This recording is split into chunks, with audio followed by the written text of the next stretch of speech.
Ladies and gentlemen, I'm coming to y'all with a video y'all gonna really like today. This video will basically express how to properly use spell work that is tremendously effective to anyone who's actually not stable-minded within themselves. What I mean by that is it's much more easier to manifest. Manifestation actually comes into play. It becomes more dense into the physical world when a person know that the spell is going to work. They let that spell rock. They may have a ceremony, aka a party, after they do a spell. Back in the days, they had ceremonies after they did rituals or spells, is because that spell or ritual, that ceremony was to take their mind off the spell or ritual that was being done, so that they're not constantly leaving that spell or ritual in the ethers.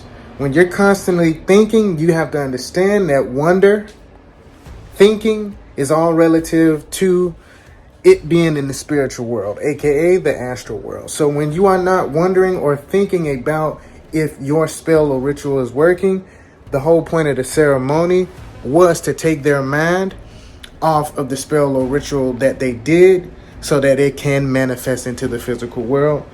All in all of what I'm saying is, if you want to do a spell onto someone and you want that spell to be effective, this take two things.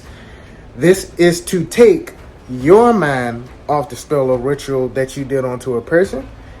And number two, it is to make the person that you're doing the spell or ritual about anxious or nervous.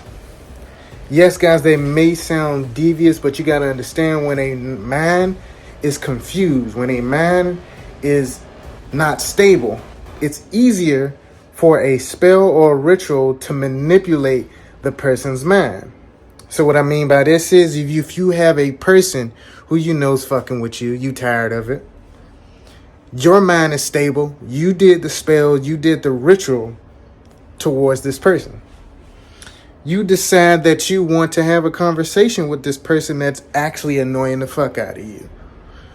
Your conversation is to lead them to be confused as to what you are saying. You know, your duty is to confuse the person in any manner that you would like to confuse them in. And then your spell will literally manifest onto the person that you decide to do the spell or ritual on, because their confusion and your belief in your spell working actually manifests onto the person, making that person fall to whatever will that you decide you want it to be. But all in all, it takes for you to be stable-minded. It takes for you to not wonder and or think about if the spell is going to work, because you should know it's going to work. Do something to take your mind off the spell or ritual. Make sure you confuse the person, or they may already be emotionally confused, but that's what allow your spell to manifest, is their confusion and your belief. Also, ladies and gentlemen, when you do your spell, your intent to confuse the person that you reach out to talk to confuse them, make sure you do not double back and explain to them as to what you are doing. They are to remain confused, because that unstable mind will literally allow your spell onto them manifest much more quicker.